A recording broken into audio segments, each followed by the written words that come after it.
The last example I'm going to work through with integration by parts is a special integral that's secant cubed. I would strongly recommend that when we find this final result, it's going to seem large, it's going to seem unwieldy, but we can make the landing a little softer. But I'm going to recommend that you treat this final result we get, I would recommend you treat that as if it were a basic form. What's going to happen in the upcoming sections is you're going to have these larger integrals. They're going to be broken down into smaller and smaller pieces. When you break them down, one of the pieces you might break it down into is the integral of tangent of x, let's say. Well, we know the antiderivative of tangent, that's natural log absolute secant. One of them you might generate is the integral of secant. Well, that's natural log of absolute secant plus tangent. But one of them you break them down into might be, and it very often is, secant cubed. And rather than go through this entire procedure every time you generate secant cubed, which happens over and over and over again, what I would recommend is you simply memorize this result. The nice thing is there is a memory device that you can use, assuming you know your basic forms, that makes this an easy basic form to know. So let's find it, and then we'll talk about how to get it in your mind. I'm going to rewrite this.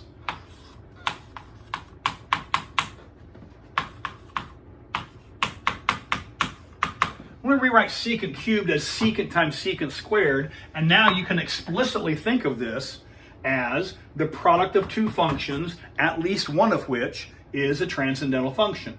In fact, they're both transcendental functions. And so this is a candidate for parts.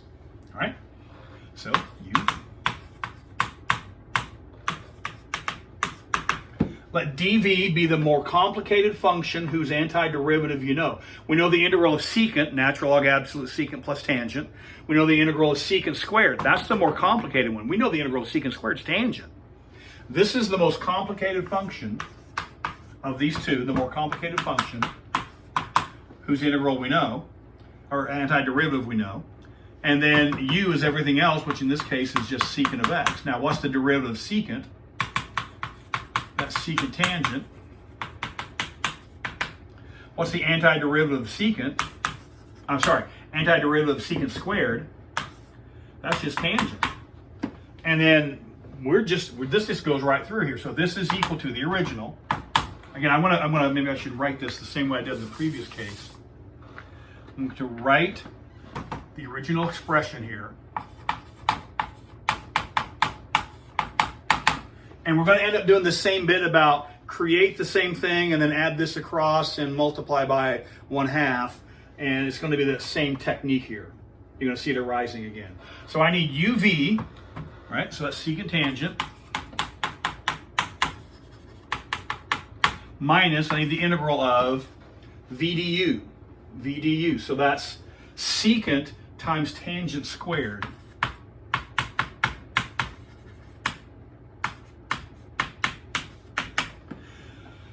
I should make note, in this development here, this procedure, if you learn and memorize the integral of secant cubed, you will never have to reproduce this. You don't have to write it down. You don't have to take notes on it. You don't have to be able to reproduce it. If you know the integral of secant cubed is what we're going to create here in just a little bit, from this point forward, I will allow you. In fact, not only will I allow it, I kind of expect it. I kind of expect to be able to go from integral of secant cubed directly to the final result without needing to show all this work in the middle. If you don't want to learn that as a basic form, then you stinking better know how to create this every time the integral of secant cubed comes up, which is going to be over and over again. So, if you learn what this final result is equal to, you don't need to be able to reproduce this. But for the record, here we go. This is secant I'm going to rewrite this. I'm going to rewrite this. You might not expect to do this, but of course, if you learn the final result, you don't need to. I'm going to rewrite tangent squared using the Pythagoras identity from your back in your glory days in trigonometry. Remember that tangent squared plus 1 is equal to secant squared. So tangent squared is equal to secant squared minus 1. Sorry.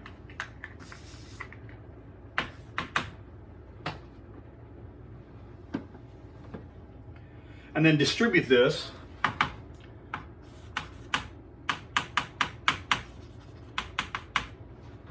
Now, what I'm going to do is this. I'm going to do a little algebra on the fly here. I'm going to distribute the negative. I'm going to distribute the secant. And I'm going to put this one first. See, do you see I'm going to get secant cubed? I'm going to put secant cubed last. So the first one I get is negative secant times negative 1. That's the positive integral of secant. And then divide this into the next integral. The next integral is negative. And this is where the secant cubed falls. So that's the algebra of distributing the negative and the secant into that parenthetical. Now, we've created two integrals.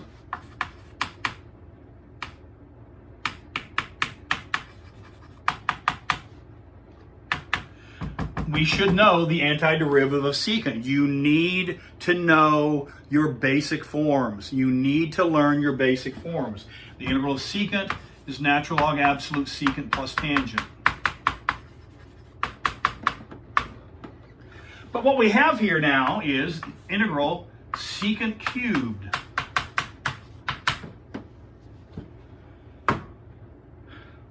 How do we find the integral of secant cubed? Well, look, if we knew the integral of secant cubed, we'd have been done by now. That actually is the same as the one we started with. So we're going to go pull that same thing we did in the previous example. Add this expression to the left-hand side of this equation, generating two of them. And then multiply both sides of that equation by 1/2. When you add that across and get two of them and then multiply by 1/2, what you generate is the original expression. We've multiplied by 1/2, and then these two stayed over here on the right-hand side, and then we're going to throw in the constant of integration here at the end. So this is secant of x.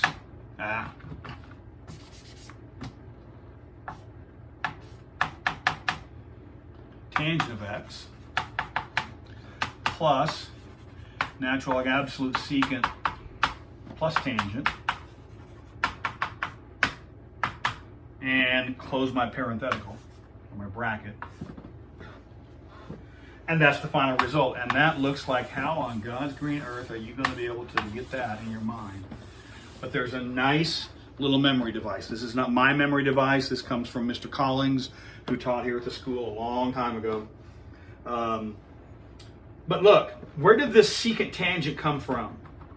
This secant tangent came from way back up here. The derivative of secant is secant tangent. You know the derivative of secant is secant tangent. You stinking better know the derivative of secant is secant tangent, because that's the basic form.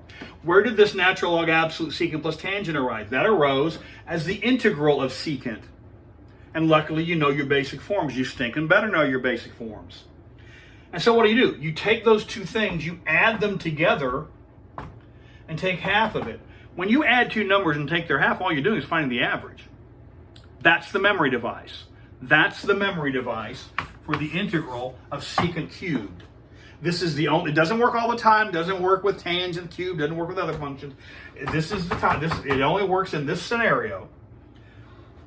But it turns out that the integral of secant cubed is the average of the derivative and integral of ordinary secant. So it's the derivative of secant, integral of secant, add them together, take half, constant of integration, you're out. So from this point forward in the semester, anytime you encounter secant cubed, I will allow you to go directly to here. As far as I'm concerned, this is in the same category of the integral of cosine is sine, and the integral of secant cubed is 1/2 secant tangent plus natural log secant plus tangent. Absolute. And so you may go from here to here as without any intervening work. This is a basic form, and it is the integral of secant cubed is the average of the derivative and integral of ordinary secant.